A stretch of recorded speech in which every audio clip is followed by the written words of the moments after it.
السلام علیکم، Punjab poultry clinic YouTube channel پہ ویلکم۔ ویڈیو میں بات کروں گا کہ مرغیوں، چوزوں، پٹھے پٹھیاں ان کا وزن بڑھانے کے لیے ہم کون سی ایسی حکمت عملی اختیار کر سکتے ہیں کہ جس کے ذریعے ہمیں کم سے کم نقصان کا سامنا کرنا پڑے اور زیادہ سے زیادہ ہم اس سے نفع حاصل کر سکیں۔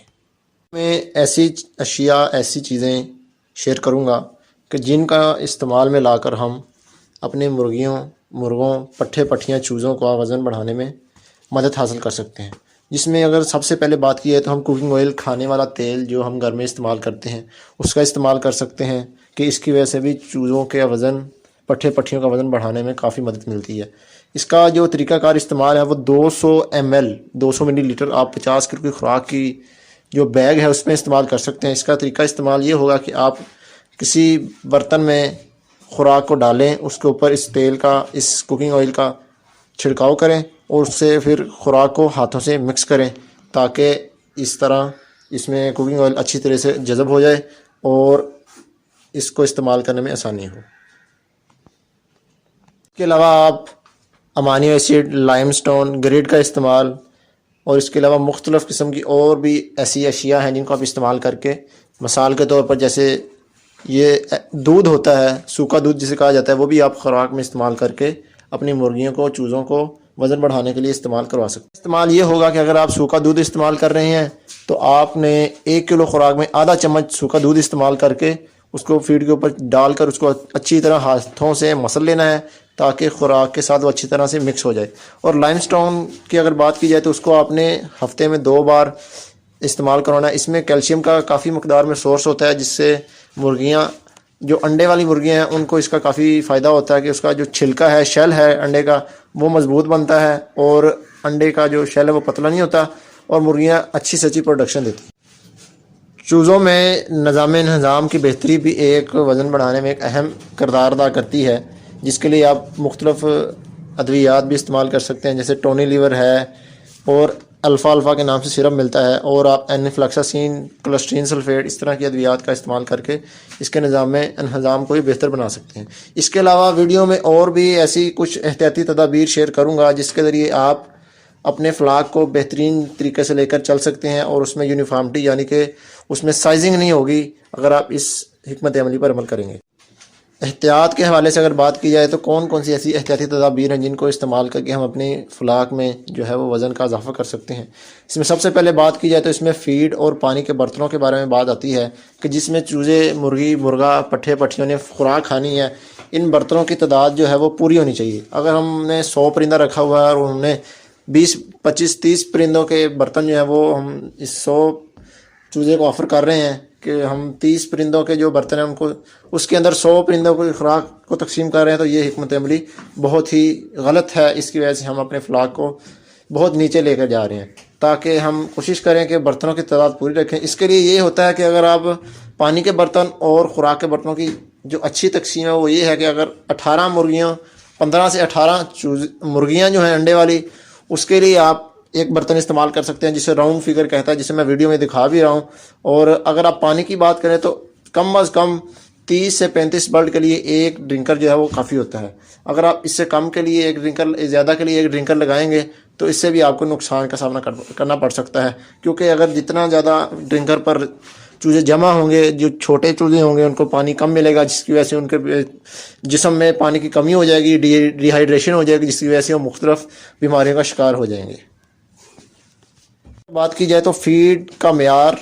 اور اس کی تقسیم کے بارے میں بات آتی ہے کہ اگر ہم فیڈ جو ہے وہ معیاری فیڈ اپنے چوزوں کو دیں گے تو اس سے بھی ہمارے چوزے کافی اچھی گروتھ کریں گے اور ان کے اندر وزن کے مسائل بہت کم آئیں گے۔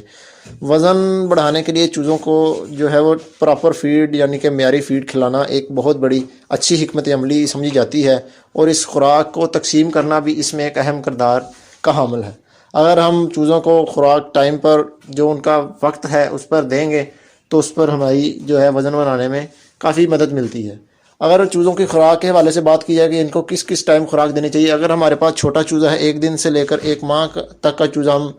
پال رہے ہیں، تو اس میں ہمیں یہ حکمت عملی اختیار کرنی پڑے گی کہ اس کو ایک دن میں 3 سے 4 مرتبہ خوراک کی ضرورت ہوتی ہے۔ آپ وہ 2-4 گھنٹے بعد تھوڑی تھوڑی کر کے ڈال سکتے ہیں۔ اس کی سب سے جو بڑی وجہ یہ ہے کہ چوزا چھوٹا ہوتا ہے، جس کی وجہ سے اس کا نظام انہضام جو ہے وہ کمزور ہوتا ہے۔ اگر ہم ایک بار دن میں اس کو زیادہ فیڈ ڈال دیں، 2 بار زیادہ ڈال دیں، تو اس سے اس کا نظام جو انہضام ہے وہ خراب ہو جاتا ہے۔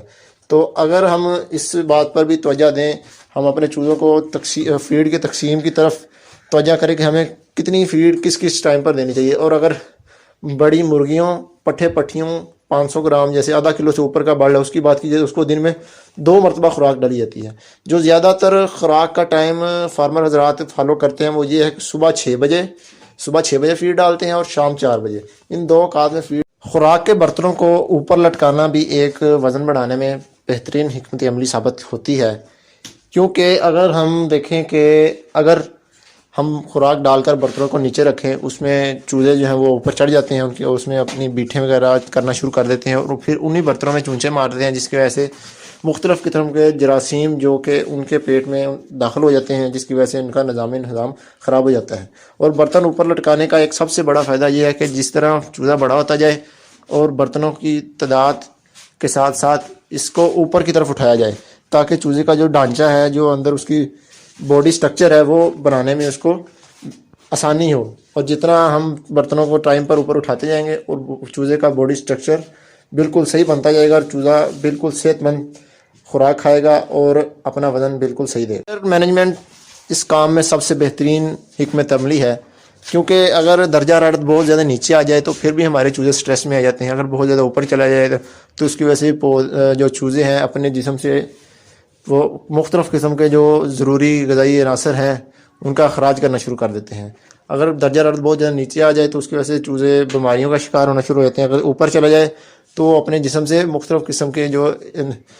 وٹامنز ہیں، ضروری الیکٹرولائٹس ہیں، وہ خارج کرنا شروع کر دیتے ہیں۔ تو اس کے لیے درجہ حرارت کو مینیج کرنا بہت ضروری ہوتا ہے۔ اگر آپ چھوٹا چوزا پال رہے ہیں، ایک دن سے لے کر 1 ماہ والا، تو اس میں آپ کی درجہ حرارت کی حکمت عملی یہ ہونی چاہیے کہ اس کو آپ نے 31 سے اوپر نہیں جانے دینا اور 30 سے نیچے نہیں آنا چاہیے درجہ حرارت۔ اگر آپ بڑی مرغی رکھ رہے ہیں تو اس میں کوئی زیادہ ٹمپریچر کی اتنا مسئلہ نہیں آتا۔ اگر اس میں 24-25 ٹمپریچر نیچے آ جائے تو پھر اس میں تھوڑی اس کو ہیٹ دینے کی ضرورت پڑتی ہے۔ اب بات کی جائے تو اپنے چوزوں کا ہفتہ وار وزن کرنا سب سے بہترین حکمت عملی ہے کہ ہمیں اس بات کا اندازہ ہوتا ہے کہ ہم اپنے چوزوں کو جو خوراک کھلا رہے ہیں اس میں پروٹین کی مقدار کیا ہے اور اس کے حوالے سے ہمیں چوزا کیا وزن کیا ویٹ گین کر کے دے رہا ہے۔ اگر ہم اس حکمت عملی پر مکمل طور پر عمل کریں تو ہمیں پراپر فیڈ کی مینجمنٹ کا اندازہ ہو جاتا ہے کہ ہم جو فیڈ دے رہے ہیں اس میں پروٹین کی مقدار آیا کہ پوری ہے کہ نہیں۔ اگر اس میں پروٹین کی مقدار پوری ہے تو ہمیں چوزا جو ہے وہ وزن بالکل صحیح دے گا۔ اگر اس میں پروٹین کی مقدار کم ہے یا ہماری مینجمنٹ خراب ہے، اگر ہم کوئی فیڈ کی ٹائمنگ اوپر نیچے کر رہے ہیں، یاد رکھیے گا کہ پولٹری کے کام میں اگر ہم فیڈ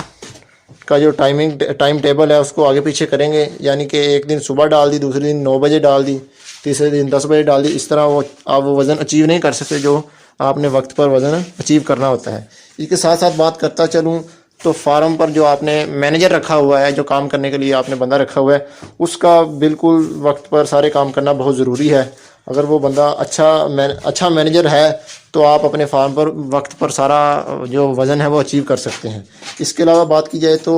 بایوسیکورٹی اس کام میں سب سے بہترین حکمت عملی سمجھی جاتی ہے، کیونکہ جراثیم جو ہیں وہ ہمارے اپنے ذریعے ہی ہم اپنے فارم میں داخل کر لیتے ہیں۔ اگر باہر سے کوئی وزٹر آتا ہے فارم میں تو وہ اندر جراثیم لے کر آ سکتا ہے۔ ہمارے جو اندر ورکر کام کر رہے ہیں، اگر وہ باہر کسی کام کے لیے جا رہے ہیں تو جب وہ دوبارہ فارم میں انٹر ہوتے ہیں تو وہ اس اپنے جوتے کے ذریعے، اپنے کپڑوں کے ذریعے جراثیم کو فارم میں انٹر کر سکتے ہیں۔ اس کے لیے یہ ضروری ہے کہ ہم جب بھی اپنے فارم میں جائیں جراثیم کشی کر جائیں، تاکہ کوئی جراثیم ہمارے ساتھ ہمارے فلاح کے اندر مبتلا نہ ہو، اور ہم اپنا جوتا صاف کر جائیں، فارم کے اندر سے بھی ڈس انفیکشن کرتے ہیں، صفائی کرتے ہیں، تاکہ ہم مختلف قسم کی بیماریوں سے بچ سکیں، تاکہ ہم اپنے فلاح کو بالکل ٹائم پر اس کا جو ویٹ ہے وہ ہم گین کر سکیں۔ امید ہے کہ آپ کو یہ ساری ویڈیو پسند آئی ہوگی۔ ہمارے چینل کو لائک کریں، سبسکرائب کریں اور ساتھ لگے بیل آئیکن کو دبائیں۔ اس طرح کی اچھی ویڈیو دیکھنے کے لیے میں کوشش کروں گا کہ آئندہ بھی اس سے اچھی ویڈیو آپ کے لیے لے کر حاضر ہوں۔ السلام علیکم۔